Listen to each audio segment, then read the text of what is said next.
समझती हूँ कि चुनाव के दौरान स्वामी प्रसाद मौर्य जी पार्टी में आए थे और वो चुनाव नहीं जीत पाए थे। इसके बावजूद भी समाजवादी पार्टी ने उन्हें एमएलसी बना के विधानसभा में भेजने का काम किया है और हम स्वामी प्रसाद मौर्य जी का पूरा सम्मान करते हैं, हमेशा करते आए हैं। और जो समाज, अब आप बोलेंगे, नेक्स्ट सवाल करिए। पल्लवी पटेल जी ने भी पार्टी में रहते हुए और बगावत के सुर सामने ला दिया कि राज्यसभा कैंडिडेट को वोट ही करने वाले, कहती है कि पीडीए के नाम पर छलावा कर रही है। पल्लवी पटेल जी मेरी बहन जैसी हैं और बहुत सम्मान है मेरे हृदय में उनके लिए।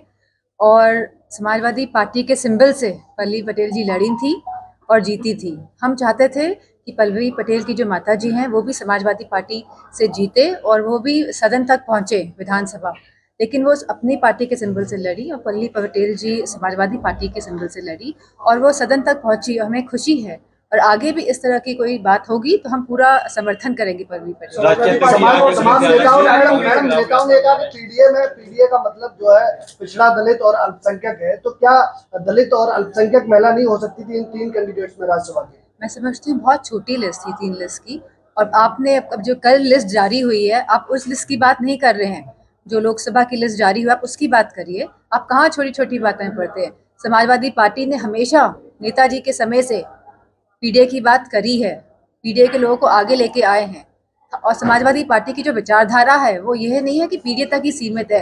हम अगड़ों को भी साथ लेके चले हैं, गरीबों को भी, और जो भी शोषित वर्ग है उन सबको लेके आगे चलते आए हैं, पीछे भी और चलते रहेंगे। कांग्रेस से गठबंधन होने की लगातार वरिष्ठ नेता बात कर रहे हैं और अगर गठबंधन होता है तो आप सबको क्या यात्रा में शामिल होने वाले राष्ट्रीय? मैं तो मैनपुरी में हूँ क्योंकि ये क्षेत्र मेरा है और मुझे नहीं पता कि क्या डिसीजन हो रहा है लखनऊ में। आपकी चुनाव की तैयारी कैसी चल रही है? 24 में आप भी कैंडिडेट हैं यहाँ से, आप क्या इस बार कर्तव्य? मैनपुरी के समस्त लोग जो हैं उन्होंने भरपूर प्यार दिया है, सम्मान दिया है।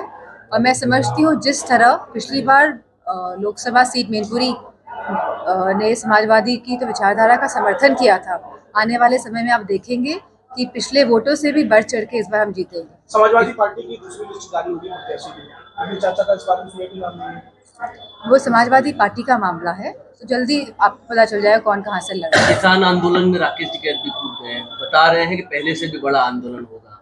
विपक्षी यानी सत्ता पक्ष के लोग ये कह रहे हैं कि आप लोगों का षड्यंत्र के तहत ये किया जा रहा है। ऐसा कुछ नहीं है। हम सभी जानते हैं कि किसान पूरे जो हिंदुस्तान का परेशान है और इतनी बड़ी संख्या में अगर किसान निकल के बाहर आ रहे हैं और उसमें असलों का इस्तेमाल हो रहा है, रबर बुलेट्स का इस्तेमाल हो रहा है और इस तरह के सोनिक, हम लोग सुनने में आया है कि वेपन्स का भी इस्तेमाल किया जाएगा जिससे कि उनकी हियरिंग एड जा सकती है, मतलब सुनने की शक्ति और क्षमता जो हो सकती है उसको नुकसान पहुंच सकता है।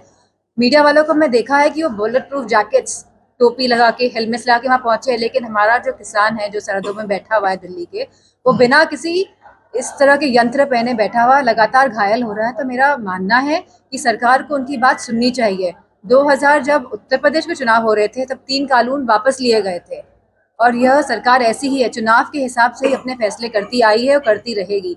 पुलिस भर्ती भी जो निकाली है आज, तो आप जानते हैं उसमें भी कितनी धांधली हुई है, पेपर पहले से लीक हो गया है। तो सरकार इस तरह जब इलेक्शंस आएंगे इस तरह के मुद्दे लेकर आएगी सरकार। आप किससे दिखती है?